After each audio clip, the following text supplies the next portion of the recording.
Je peux vous assurer que du premier jusqu'au dernier travailleur, tout le monde est animé par une passion, par un amour pour ces animaux dont ils s'occupent.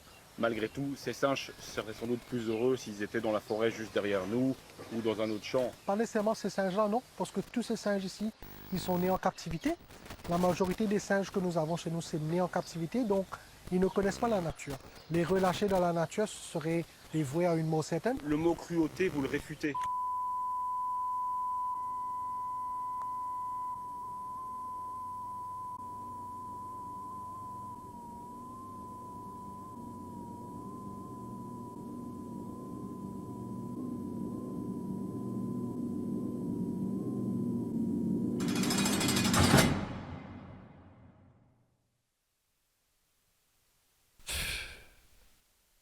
Qu'est-ce que je foutais là?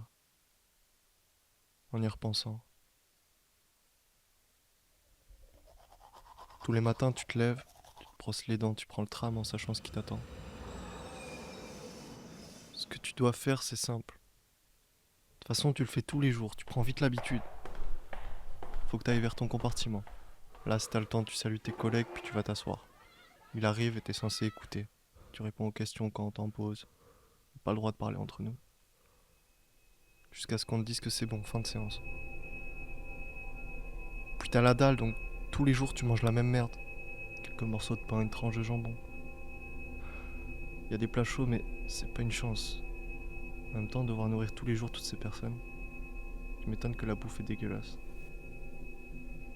Ça te quitte pas, 24 heures sur 24. Tu sens ton statut collé à la peau. T'es un chiffre là-bas et tu sombres quand dehors tu te prends pour un chiffre. Une vingtaine de gens entassés dans une salle pendant des heures. Parfois on a du mal à respirer. Quand il fait chaud, tu peux même pas imaginer l'odeur. Et puis vient l'hiver. Tu sors de chez toi, il fait noir, tu restes toute la journée collé sur une chaise et quand tu rentres chez toi, la même, il fait noir. Certains craquent parce qu'ils voient pas la lumière du jour. Tu passes 1 an, 2 ans, 3 ans, puis là ils te laissent le choix. T'as 4 options. C'est ça le choix pour eux. Généralement tu te décides mais c'est pas comme tu le pensais. C'est leur jeu préféré de te mettre des étoiles dans les yeux en fait. Mais si t'aimes pas ce que tu fais, bah là t'as plus le choix, hein.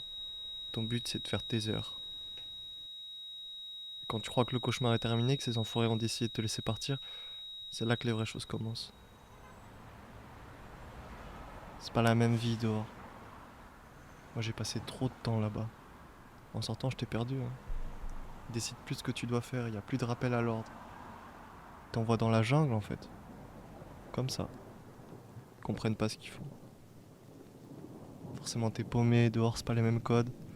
Ça fonctionne pas pareil. Puis tu penses différemment, tu vois différemment. Alors tu fais ce que tu penses être le plus simple. Tu choisis la sécurité.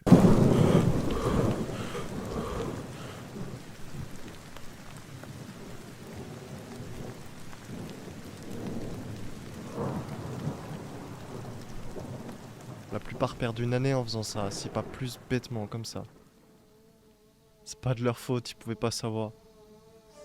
C'est rien de la vie quand on sort, nous. On connaît pas le coût de la vie, c'était pas leur problème de toute façon.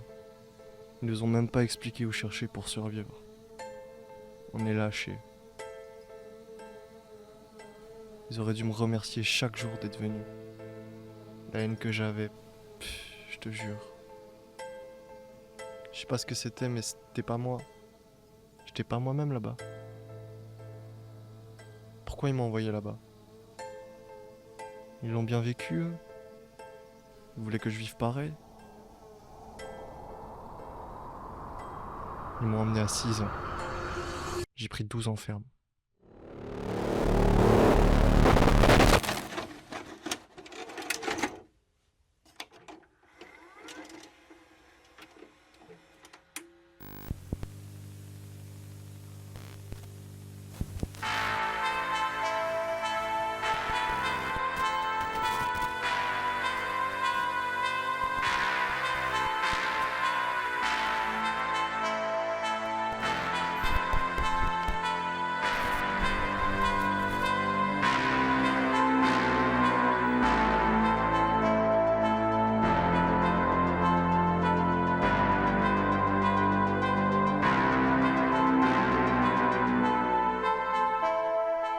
Jusqu'au collège, l'école c'était facile pour moi.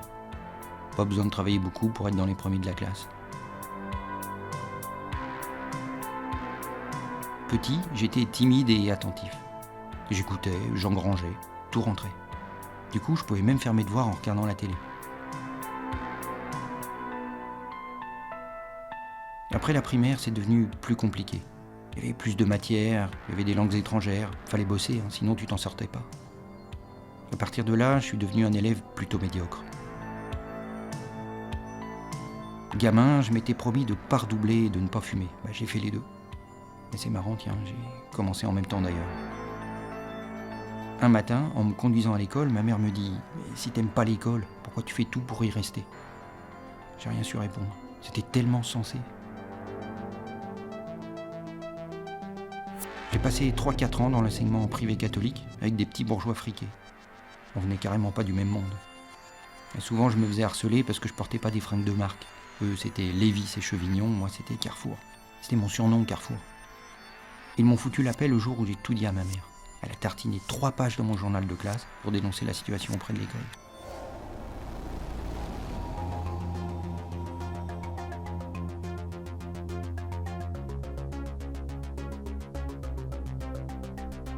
Après le collège, je suis entré au lycée public. Avant même la rentrée scolaire, j'ai eu le droit à un traitement de faveur. Avec ma mère, j'ai eu rendez-vous avec le proviseur qui m'a accueilli très chaleureusement. Ici, on veut pas de fumiste. Tiens, allez, prends-toi ça dans les dents. On a été tellement scotchés par sa tirade qu'on n'a même pas osé réagir sur le coup. De toute façon, pendant les 3 mois que j'ai passés dans cet établissement avant de déménager, je les ai passés en manif. J'étais jamais en cours. J'ai donc déménagé en pleine Cambrousse et j'ai redoublé à nouveau. J'ai changé de lycée et cette fois j'ai pu choisir. Je voulais faire de la vidéo et ma mère a su qu'il y avait un lycée avec un club vidéo à Niort. Le proviseur de l'époque avait investi dans du super matériel broadcast pour tourner mais aussi pour monter. Il avait contacté une association où bossaient des intermittents pour leur proposer d'utiliser le studio et ce matos-là comme ils le voulaient pour leur projet. Et en contrepartie, il devait assurer l'animation du club vidéo du mercredi après-midi. Et c'est vraiment là, dans ce lycée, que ma scolarité a pris tout son sens. J'étais toujours un élève moyen, mais j'avais trouvé ma place. Je suis devenu très copain avec les intermittents qui nous encadraient. Et certains de mes camarades de vidéo sont restés mes amis encore aujourd'hui. On travaille d'ailleurs presque tous dans l'audiovisuel.